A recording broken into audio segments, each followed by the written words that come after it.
Hi folks, you're all very welcome back to 3 Minute Tales. This is the She-Bean and I'm your host, Shanna Key.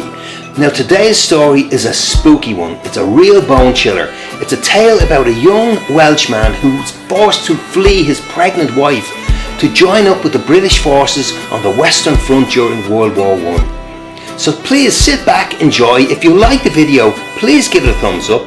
If you'd like to leave a comment, you can do so down below. And please don't forget to hit that subscribe button and the notification bell, because as I keep saying, if you hit that bell, it means that each time we upload these lovely heartwarming stories, you're going to be the first ones to hear about it. So it makes so much sense. So until the next time, thank you so much again. I'm Shanna Key.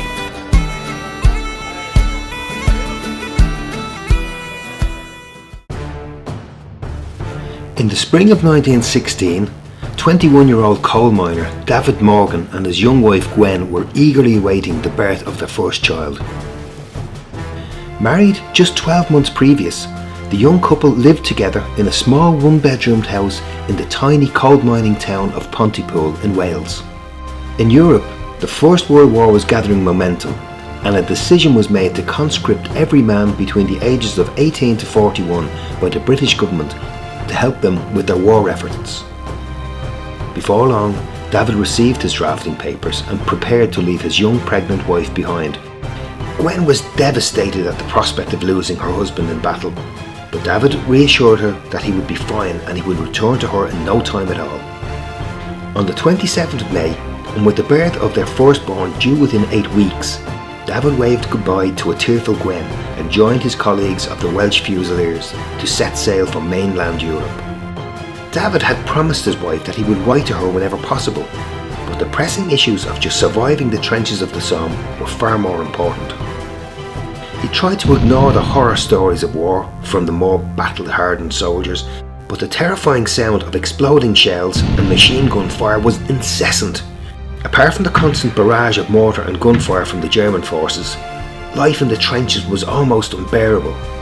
After an unusually wet spring and early summer, the sandbank-lined trenches were often filled with up to 4 inches of cold, filthy water that left many young soldiers suffering from trench foot, a painful condition of the feet that is caused by standing in wet and damp conditions. Meanwhile, back in Pontypool, Gwen was preparing herself for the imminent birth of her baby. She stood by the doorway to their house every morning, waiting to see if the postman had a letter or a note from her loving husband. On the 7th of July, the commander of the 38th Battalion of the Welsh Fusiliers gave the order for his men to launch an attack on the German front line, who were rooted deep in the Memets Wood. Wave after wave of advancing British troops were greeted with cannon, mortar and machine gun fire from the German soldiers as they attempted to run the gauntlet through no man's land. The sound of battle, the noise of crying men and the stomach-churning stench of human blood filled the early morning air. Just when the time came for David and his comrades to leave their trenches, he was struck by the piercing, familiar whistling sound of an incoming mortar shell. The men huddled together, covered their ears and buried their heads in the wet soil in an attempt to protect themselves. A mortar shell landed and exploded within 30 foot of David. A blinding flash and a deafening boom, and the earth shuddering beneath him was all David remembered. Suddenly, it was eerily quiet. All he could hear was the faint sound of women talking. He tried to open his eyes and held his hand to his face and felt the soft fabric of a bandage that covered his right eye and forehead. He opened his left eye slowly and focused on a wall clock that displayed the time. It was 5:32 p.m. He was lying in a makeshift hospital bed that was doubling as a military infirmary. He turned to his left and saw his name and date written on a medical chart. It was now the 17th of July, a full 10 days after the explosion. A shuffle sounded from the other side of the bed and David turned to see what it was.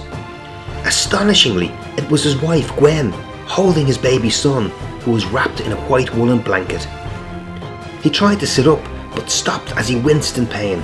Gwen held out her hand in an attempt to stop him from moving. "Stay easy, David," she said softly. "You're going to be okay." David stared at the infant and smiled. "He's beautiful," he said, "just like his mother." Gwen turned so David could get a better look at his baby son. She smiled as David touched the soft cheek of the baby's face with his fingers. "Rest now," said Gwen. David closed his eyes and sighed happily. When he awoke again, his surroundings had changed yet again. The hospital ward was different now and was filled with other soldiers on beds lined side by side. He was confused and turned to look for Gwen, but she wasn't there. He called her name, and within seconds a nurse and a middle-aged man approached his bed. The nurse touched David's forehead and the man sat on a small seat next to David. The nurse informed David that he had been transferred to a hospital in England after being unconscious since the explosion. Baffled, he inquired about the other hospital and asked where his wife was. The man, who was an army chaplain, explained to David that he'd been in a makeshift hospital in an abandoned chateau in France for 3 weeks before being shipped back to England. David asked where his wife and son were, and the man, with great regret in his voice, told him that both Gwen and his baby son had sadly passed away during childbirth. The date? The 17th of July at 5:32 p.m. The exact time and date that Gwen had visited his bedside.